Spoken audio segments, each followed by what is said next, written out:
Hello everyone, I'm Professor Lee of Dr. Wild Love TV.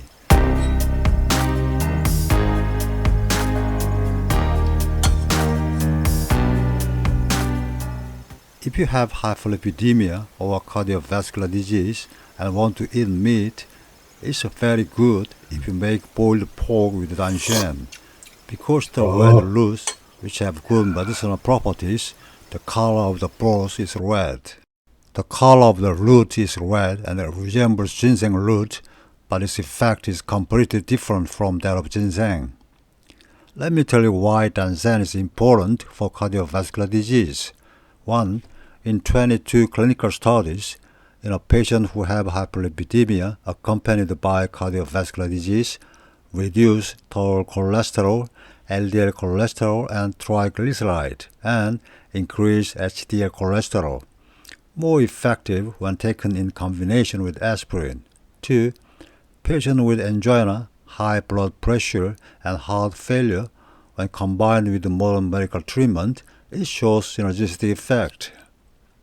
When taking danjian as tea, the daily dose is 4 to 15 grams, but when making boiled pork, about 15 to 30 grams is sufficient.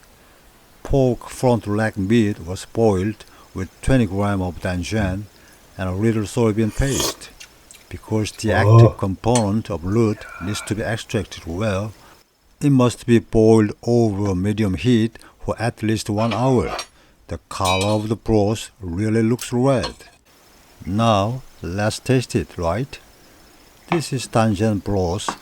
Then I pick up a piece of meat, dip it in the broth, and eat it.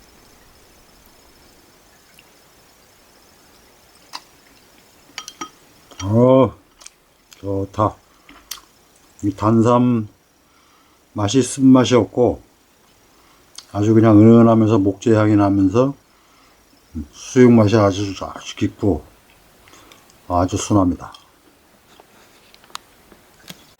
This weekend, please purchase a small amount of danjian and enjoy boiled pork with the family. If you are drinking danjian decoction tea, do not throw away the root after making the tea. It's good to use it when making various dishes. For detailed information on how to use danjian and precautions, please refer to Part 3 of Dr. Wild Love TV World's Top 10 Hyperlipidemia Improvement video.